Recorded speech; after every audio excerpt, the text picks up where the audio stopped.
የተወደዳችሁ ክርስቲያኖች ትግሉ እስከ ሞት ድረስ ነው። ከኃጢአት ጋር እየተጋደላችሁ ደምን እስከ ማፍሰስ አልደረሳችሁም ይላል። አሁን ግን ቢያንስ መጋደል ግን መጀመር መቻል አለብን። ግን በዚህ ክርስቲያናዊ ሕይወት ውስጥ ግን መግባት አለብን። በደጅ መጥናት በመለማመጥ ሕይወት ውስጥ ግን ማለፍ አለብን። እስኪ የገባን ነው። ማይበደለው ተበድሏል፣ ማይነካው ተነክቷል፣ ማይደፈረው ተደፍሯል። ይልቁንም የቀረብነው እኛ በብዙ ጎርተነዋል። እንደውም የራቁት በጣም ያለቅሳሉ፣ ሲመጡ ይፈራሉ፣ ይንቀጠቀጣሉ። እዛ ደጅ ቆመው ነው ሁሉን ነገር የሚያረጉት። የቀረብነው ተዳፍረናል። ሲሆን ሁላችንም እግዚአብሔርን ተንበርክከን እጆቻችንን ዘርግተን ስላለፈው መከራችን ስለሚመጣው አበሳችን እግዚአብሔርን ይቅርታ ልንጠይቀው ይገባ ነበር።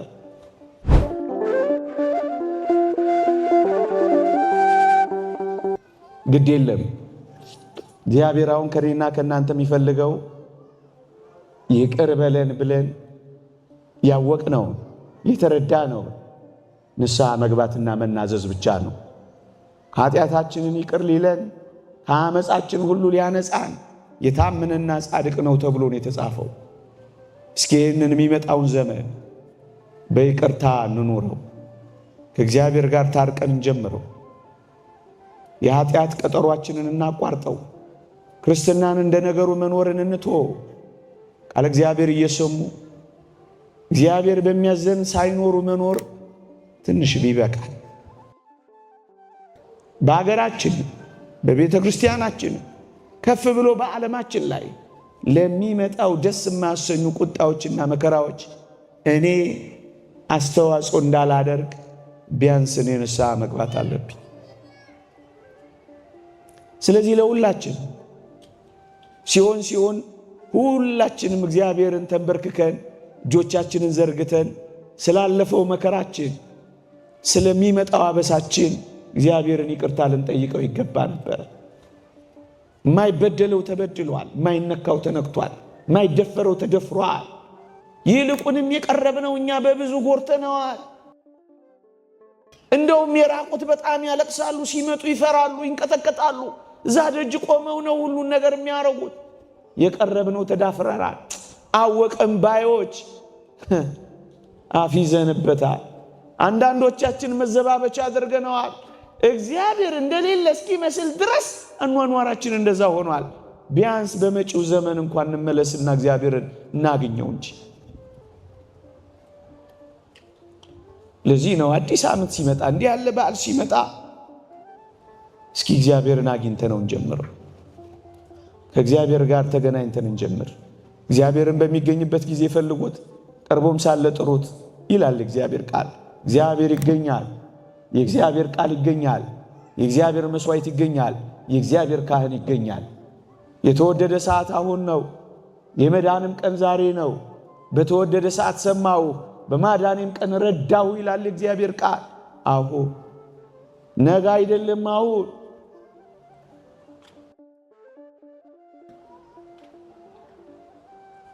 ነገ በወድቅስ፣ ነገ ብሰናከልስ፣ ነገ እንደገና ብበድልስ? ሰው ነን። በተቻለ መጠን ቅድም ያልኳችሁን ሕይወት እንከተላለን። ግን ኃጢአት ቶሎ ላይ ርቀን ይችላል። አትፍሩ ክርስቲያኖች። እግዚአብሔር ፍቅር ነው። እግዚአብሔር መሐሪ ነው። እግዚአብሔር ተቀባይ ነው። ተበቃይ ብቻ አይደለም። እግዚአብሔር በብዙ ተቀባይ። ቁጣው ብቻ አስበን አይደለም፣ ምሕረቱንም። ሰይጣን ኃጢአት ሲያሰራ ቸርነቱን፣ ከኃጢአት መልስ ደግሞ ቁጣውን መሐሪ አለመሆኑ ሊሰብከን ይሞክራል። እኛ ክርስቲያኖች ግን ሁል ጊዜ የእግዚአብሔር እጆች ተዘርግተው ይታዩናል። የእግዚአብሔር እጆች ተዘርግተዋል፣ አልታጠፉም። እስኪታጠፉ ግን መጠበቅ የለብንም። አሁን ወደ እግዚአብሔር መቅረብ ግን አለብን። ኃጢአት ላይ ርቀን ይችላል። ስለ 3 ምክንያት ይላሉ መምህራን። እነዚህን ነገሮች ጠቅሼ ያበቃለሁ። ምናልባት እሱ ተስፋ እንዳያስቆርጣችሁ ብዬ ነው ይህን ማነሳው። አንደኛ ኃጢአት የሚርቅልን በእኛ አቅም እንዳልሆነ እንድናውቅ ይፈልጋል እግዚአብሔር። ምሕረቱ፣ ይቅርታው፣ ጸጋው በመኖር በዚህ ሕይወት በመፈለግ ቁጥር እየራቀ ይሄዳል እንጂ እኛ እናርቀው ስላልን አይርቀንም። ቀስ በቀስ ግን እየራቀልን ይሄዳል። የእግዚአብሔርም ጸጋ ይረዳናል። ኃጢአቱን የሚሰውር አይለማም፣ የሚተዋትና የሚናዘዝባት ግን ምሕረትን ያገኛል ይላል። እየተናዘዝን በሄድን ቁጥር እየተውናት በሄድን ቁጥር ምሕረት እያገኘን እንሄዳለን። ትዕቢተኛ እንዳንሆን ባንዴ እንዴት ይለቀናል? ኃጢአት ባንዴ ማንን እንደለቀቀ አንተን ይለቃል። ይልቁንም እኔና እናንተ በጣም ምስኪኖች እኮ ነን። ጻድቁ ኢዮብ እንደተናገረው 29ኛው ምዕራፍ ላይ ፀሐይና ጨረቃ እንኳን በፊቱ ንጹሐን አይደሉም ይላል። እንኳን ኃጢአትን እንደ ውሃ የምንጠጣኛው ምእመናን። ለዚህ እኮ ነው እግዚአብሔር ድካማችንን ስለሚያውቅ እኮ ነው የሚራራልን። የሰውን ድካሙን አንተ ታውቀዋለህና ብለን የምንጸልየው እኮ ለዚህ ነው። እግዚአብሔር ድካምህን ያውቃል። ትዕቢተኛቱን ቶሎ ካራቀ ብለህ የተወደድክ ክርስቲያን ሆይ ንጹሕ ሕይወት እስክትኖር ድረስ በደካማና በረከሰች ሕይወት ውስጥ ልትኖር ትችላለህ።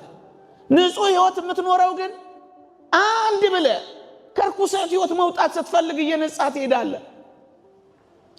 ንጹሕ ሕይወት የሚጀመረው ከዚያች ከደካማ ሕይወት ነው፣ ከረከሰችው ሕይወት ነው። ከዚያ በኋላ ነው እየነጻህ የምትሄደው። ያንን ግን ሳትፈልግ እንዴት ነው በአንዴ ንጹሕ የምትሆነው? አይቻልም። ሁለተኛ ጊዜው ስላልሆነ ነው። በጊዜው ጊዜ ነው እየለቀቀ የሚሄደው። አሁን ስላልክ አይሆንም። ቀስ በቀስ ለሙሴ ጸሊም እኮ መጀመሪያ ቀምተው የሚበሉ ነበሩ እኮ ኋላ መላእክት እስኪመግቧቸው የደረሱት ወገኖቼ። እንደዛ ነው ጉዟችን። ግን በዚህ ክርስቲያናዊ ሕይወት ውስጥ ግን መግባት አለብን።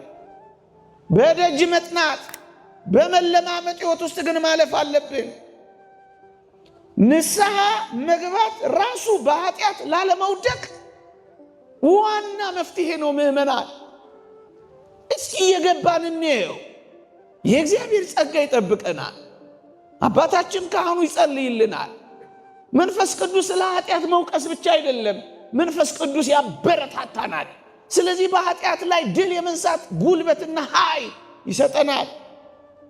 ይልቁኑ ግን በበደሉ ላይ ድፍረትንና ሽንገላን ቢጨምር ኃጢአት ሰርቶ እንዳልሰራ ሰው ቢኖር ከዛች ኃጢአት መጠበቅ አይችልም። እርሷን በሚመስል ኃጢአት ከመውደቅ አይድንም ይላሉ አባቶቻችን። ንስሐ ካልገባን ሁል ጊዜ ወዳቂዎች ነን። ሁለተኛ ጊዜው። ሶስተኛስ ነገ አስተማሪ ስለምንሆን አንዳንድ ጊዜ በብዙ ፈተናዎች መካከል እንወድቃለን። ምክንያቱም ነገ አስተማሪዎች ከፍ ያል መካሪዎች እንድንሆን እግዚአብሔር ይፈልጋል። የተወደዳችሁ ክርስቲያኖች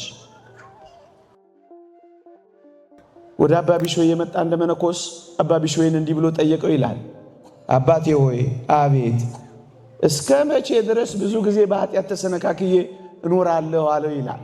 ሰልችቶት ተስፋ ቆርጦ ሲወርቅ ሲነሳ አባ ቢሾይ ምን አለው ይባላል? እስክትሞት ድረስ አለው አሉ።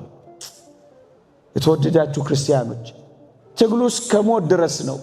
ከኃጢአት ጋር እየተጋደላችሁ ደምን እስከ ማፍሰስ አልደረሳችሁም ይላል። አሁን ግን ቢያንስ መጋደል ግን መጀመር መቻል አለብን። አትወድቁም የሚል ዋስትና ማንም የሚሰጣችሁ የለም። ግን ወገኖቼ ነገ የመንፈሳዊነት ባይቀጥልስ? ይቅርታ አድርጉልኝ፣ ነገ ባይኖርስ?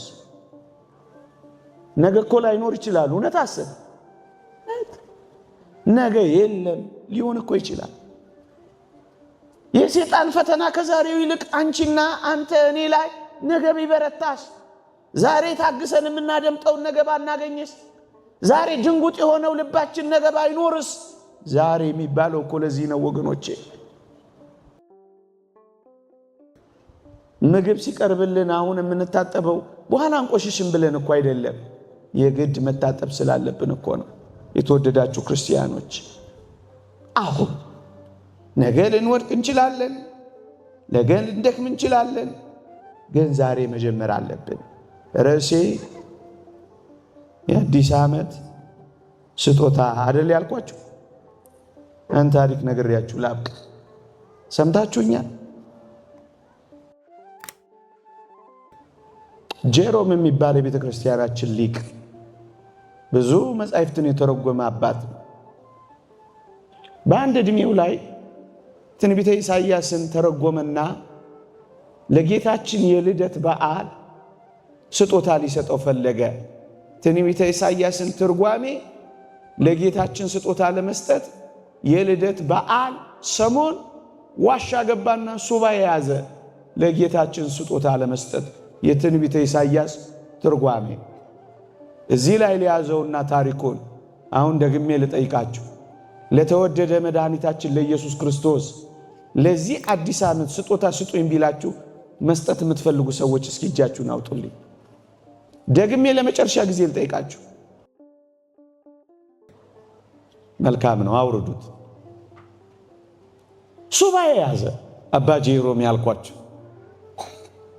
ልክ የልደት ዋዜማ ላይ የተወደደ መድኃኒታችን ኢየሱስ ክርስቶስ ተገለጠለት። ሲያየው በጣም ደስ አለው። ሱባኤው እንደሰመረ አወቀው። ጌታችን ሱባኤውን እንደተቀበለ አመነ። በጣም ልቡ ደስ እየተሰኘ በፈገግታና በደስታ ጌታችንን ማነጋገር ቀጠለ። ጌታ ሆይ ጉልበቴን ያደነዘዝኩበትን፣ ዓይኔን ያፈዘዝኩበትን፣ ዕድሜን የፈጀውበትን ይሄን ትንቢተ ኢሳይያስ ትርጓሜ ለአንተ እኮ ለልደት በዓልህ ስጦታ ልሰጥን ያዘጋጀውልህ አለው። ጌታችን እንዲህ አለው፣ ልጄ ጄሮም ይህንን ስጦታህን አልቀበለውም አለው። ደነገጠ። ጉልበቴን አፍስሼ፣ ዓይኔን አፍስሼ፣ ጉልበቴን አደንዝዤ፣ ዕድሜን ፈጅቼ ምን ነው ጌታዬ አለው። ይህን ስጦታህን አልቀበል። እውነተኛ ታሪክ ነው የምነግራችሁ፣ በመጽሐፍት ያነበብኩት። ደነገጠ። ከዛ በኋላ ወደ ሁለተኛው ስጦታ ተሸጋገረ። ምን አለው መሰላችሁ? እሺ እንግዲያው ይህንን ስጦታዬን ተወውና ሱባኤ የገባሁበት ለዚህ ዘመን በጾም የታጠቅኩበት ትጋሃ ሌሊቴ፣ መንኖ ጥሪቴ፣ ተጋድሎዬን፣ ትምህርቴ፣ ስብከቴ፣ ዋሻ መግባቴን፣ ሱባኤን ውሰደው ብሎ ደግሞ ለመነው። ጌታችንም ትንሽ ኮስተር ብሎ ልጄ ጄሮም አሁንም ይህንን ሁሉ ስጦታህን አልቀበለውም አለው። ያን ጊዜ አባ ጄሮም ማልቀስ ጀመረ። ጌታ ሆይ ከዚህ በቀር እኔ ምን አለኝ? አንተን ፈልጌ ሁሉን ትቼ ነው የወጣሁ። ምን አለኝ? ያቀረብኩትን የደከምኩበትን ሰጠሁ፣ እምቢ አልከኝ። የምኖርበትን ሕይወት ሰጠሁ፣ አልተቀበልከኝም። ታዲያ ለአንተ ለጌታ እዚህ ዋሻ ውስጥ ገብቼ ምን እሰጥሃለሁ ብሎ ጠየቀው እያለቀሰ። የተወደደ መድኃኒታችን ኢየሱስ ክርስቶስ አንድ ነገር ብቻ ተናገረ። ለእኔ ለዚህ በዓል ስጦታ መስጠት ከፈለግ ልጄ ጄሮም ሆይ ኃጢአትህን ስጠኝ አለው። ምንህን ስጠኝ? አሁን እስኪ ደግሜ ልጠይቃችሁ። የጌታችን ድምፆች ከተሰማችሁ፣ እውነት የእግዚአብሔር ቃል ልባችሁን ከነካው፣ አንድ ጥያቄ ልጠይቃችሁ። በዚህ በዓል ለተወደደ መድኃኒታችን ኢየሱስ ክርስቶስ ብናገኘው ስጦታ እንሰጠዋለን አላላችሁኝም? እንግዲያውስ ኃጢአታችሁን መስጠት ፈልጉ።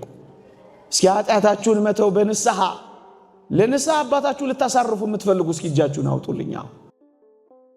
እግዚአብሔርን ማግኘት እፈልጋለሁ፣ ከእግዚአብሔር ጋር ታርቄ መኖር እፈልጋለሁ፣ ይበቃኛል፣ እግዚአብሔርን ዙፋን አድርጌ መኖር እፈልጋለሁ የምትል አንዲት ክርስቲያናዊት ነፍስ ወደ ረጅሙ የቅድስናና የንጽህና ጉዞ ለመጀመር የመጀመሪያውን ግንኙነት መመስረት አለብኝ የምትል ነፍስ ለጌታዋ ለተወደደ መድኃኒቷ ስጦታ መስጠት የምትፈልግ ነፍስ ከንስሐ አባቷ ጋር ነገ ትገናኛለች። የአዲስ ዓመት ስጦታ የቆየ ሁላችንንም ለንስሐ ያብቃል። እግዚአብሔር ይስጥ።